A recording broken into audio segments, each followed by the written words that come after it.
বিসমিল্লাহির রহমানির রহিম।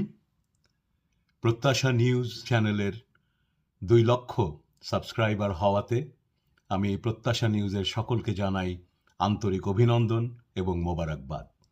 এই তথ্য প্রযুক্তির যুগে প্রত্যাশা নিউজ অতি অল্প সময়েই শাহজাদপুরের সমস্ত মানুষের কাছে এবং বিশ্বব্যাপী বাংলাদেশের বিভিন্ন প্রান্তে এবং সারা বিশ্বে শাহজাদপুরের মানুষ যারা আছেন তাদের সঙ্গে শাহজাদপুরকে সংযুক্ত করেছেন।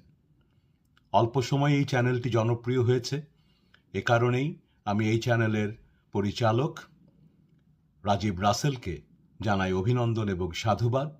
এই চ্যানেলের মাধ্যমে শাহজাদপুরের যে কোনো খবরাখবর আমরা অতি দ্রুতই জানতে পারি এবং বস্তুনিষ্ঠভাবে প্রত্যাশা নিউজ আগামীতেও তার কার্যক্রম পরিচালনা করবে, শাহজাদপুরকে শাহজাদপুরবাসী এবং সারা বিশ্বে ছড়িয়ে থাকা শাহজাদপুরের মানুষের সঙ্গে সম্পৃক্ত করবে। এটাই আমার প্রত্যাশা। সমাজে সুসংবাদ, সমাজে সুচিন্তা এবং সমাজের জন্যে ভালো কিছুর প্রত্যাশা নিয়েই প্রত্যাশা নিউজ কাজ করে যাবে, এই আশাবাদ ব্যক্ত করে আমি আবারও শুভেচ্ছা ও অভিনন্দন জানিয়ে আমার বক্তব্য শেষ করছি।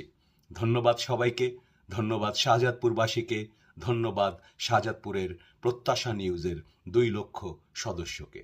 আসসালামু আলাইকুম। আল্লাহ হাফেজ। বাংলাদেশ জিন্দাবাদ।